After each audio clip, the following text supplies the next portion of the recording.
Hello नमस्ते। आज मैले नयाँ भिडियो लिएर उपस्थित भएको छु।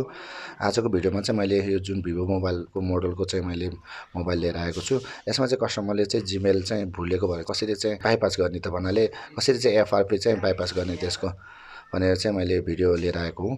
र साथै यो अहिले जति पनि यो मोडलहरू भिभो मोडलहरूमा एन्ड्रोइडको चाहिँ भर्सन अफ भएकोमा चाहिँ कसरी चाहिँ हामीले चाहिँ इजी तरिकाले चाहिँ हामीले चाहिँ यसलाई चाहिँ बाइपास गर्ने त भनेर चाहिँ मैले यो भिडियो बनाउन जाँदैछु।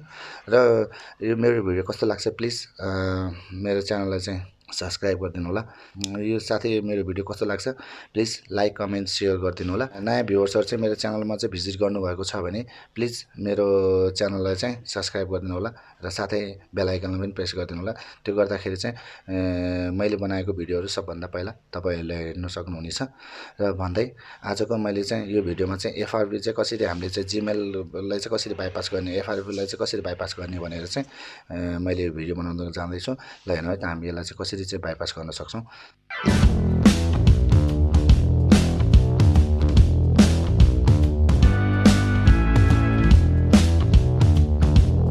अब यसमा हामीले सेटअप गरौँ। सेटअप गर्दाखेरि हामीले छान्यौँ इङ्ग्लिस, त्यसपछि नेक्स्ट गरौँ। नेक्स्ट गरेपछि नेक्स्ट गरौँ। गरिसकेपछि यसमा आयो एग्री गरौँ। त्यसपछि स्किपमा जाउँ। स्किपमा गइसकेपछि मोरमा जाउँ। मोरमा जाउँ, एक्सेप्ट गरौँ। एक्सेप्ट गरेपछि नेक्स्टमा गरौँ। त्यसपछि स्किप गरौँ। स्किप गरौँ, नेक्स्ट गरौँ, यसलाई स्किप गरौँ। त्यसपछि यसलाई स्किप गरौँ। गर्दाखेरि यो अब स्टार्ट अप गऱ्यो भने यसमा चाहिँ यो भनेर आउँछ नट साइन इन बाइपास गर्नेलाई। अब सेटअपमा जाउँ हामी। सेटअपमा गइसकेपछि सेटअप गरेपछि फेरि यसलाई सेटअप गरौँ। त्यसपछि युनाइटेड किङ्डममा जाउँ। त्यसपछि गइसकेपछि एग्रीमा जाउँ। एग्रीमा गइसकेपछि अब हामीले यहाँनिर पासवर्डलाई जोइन गरौँ। गरिसकेपछि यसलाई स्किप गरौँ। गरिसकेपछि यसलाई अझै यसलाई मोरमा जाउँ। मोरमा जाउँ, एक्सेप्ट गरौँ। त्यसपछि नेक्स्टमा जाउँ, स्किप गरौँ। नेक्स्ट गरौँ। त्यसपछि यसलाई स्किप गरौँ। गरिसकेपछि अब यो पेज आयो। यो पेज आइसकेपछि अब हाम्रो यो पेज आयो। जुन यसमा चाहिँ युज भी एप्समा चाहिँ हामीले क्लिक गरौँ। यसमा प्रेस गरौँ। यो खोल्यो। खोलिसकेपछि भिभोको पोलिसी प्राइभेट पोलिसीमा आइपुग्यो हामी। आइसकेपछि यसमा क्लिक गरेर कुनै पनि यसमा सिलेक्टेड गरौँ। गरिसकेपछि हामी सेयरमा जाउँ। सेयरमा गइसकेपछि यो जुन पेज आयो। यो पेज आइसकेपछि हामी जाउँ। हामी यसमा गएपछि यसमा क्लिक गरौँ। क्लिक गरेपछि यो खोल्यो। यसलाई थोरै जुम आउट गरौँ।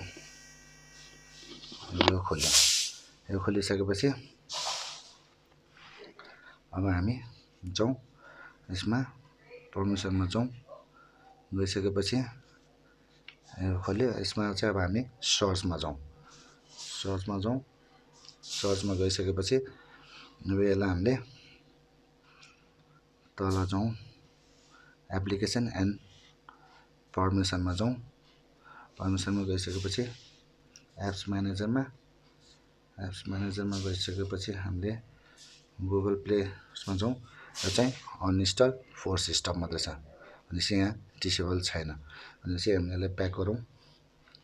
ब्याक गरिसकेपछि चाहिँ ब्याक गरिसकेपछि हामी यो सर्टकट टुल्समा चाहिँ क्लिक गरौँ।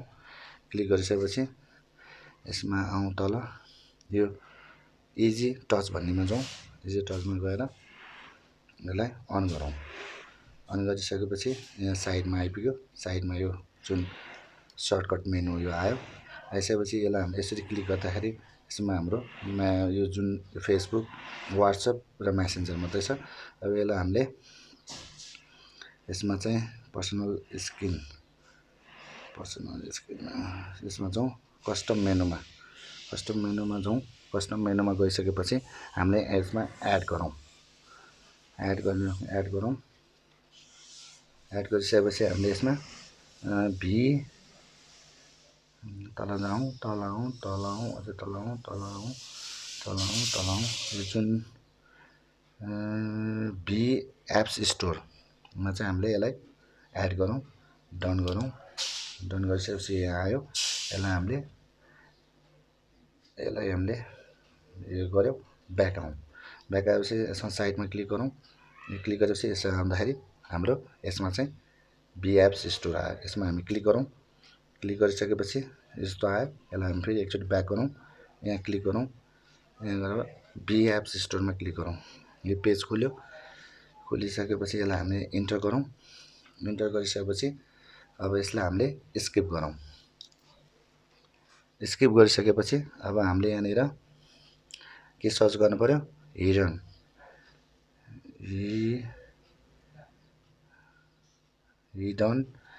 सेक्युरिटी, यहाँ आयो नि, हिडन सेक्युरिटी फर एप्सलाई इन्स्टल क्लिक गरौँ। यसलाई इन्स्टल गरौँ। इन्स्टल हुँदैछ।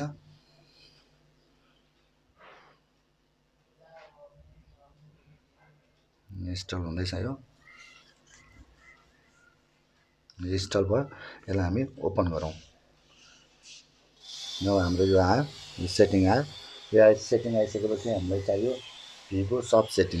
यहाँ सेटिङ सम्झौँ, भिभो सब सेटिङ।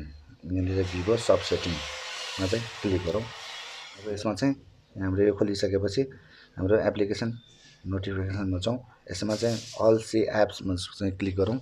जुन हाम्रो यो अल एप्लिकेसन खुल्यो। खुलिसकेपछि हामी तल आउँ। तल आइसकेपछि गुगल प्ले सर्भिसमा चाहिँ जाउँ।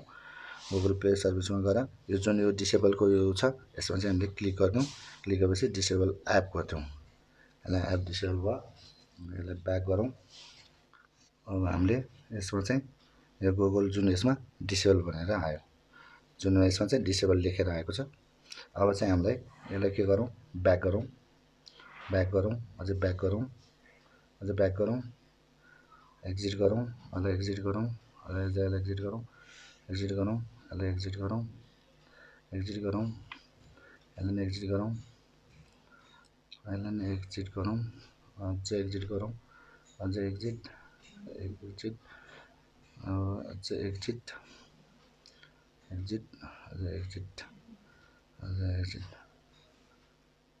अब हाम्रो यहाँनिर आइपुग्यो। आइसकेपछि अब हामी यसलाई चाहिँ स्किप थिचौँ। त्यसपछि यसलाई स्किप गरौँ। त्यसपछि यसलाई स्किप गरौँ। त्यसपछि यसलाई नेक्स्ट गरौँ। त्यसपछि यसलाई स्किप गरौँ। त्यसपछि यसलाई अझै स्किप गरौँ। त्यसपछि स्टार्ट नाउ गरौँ। यो हाम्रो जुन यो एफआरपी चाहिँ रिमुभ गरेर पेज खोल्यो भने चाहिँ हाम्रो यो एफआरपी बाइपास भयो। अब यसमा जुन यो छ, यसलाई चाहिँ हामीले अब यसलाई रिमुभ गरौँ।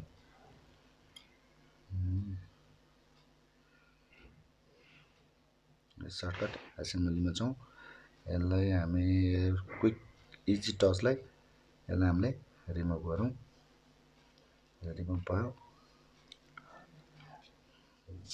यसरी चाहिँ हामीले भिभोलाई जुनै पनि मोडल अहिले आएको यो यसको मोडल एकचोटि हामी हेरौँ। यसको एन्ड्रोइड भर्सन पनि हेरौँ हामी।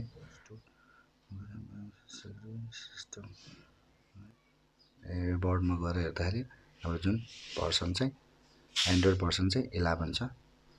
यसलाई चाहिँ हामीले यसरी चाहिँ एफआरपी बाइपास गर्न सकिन्छ।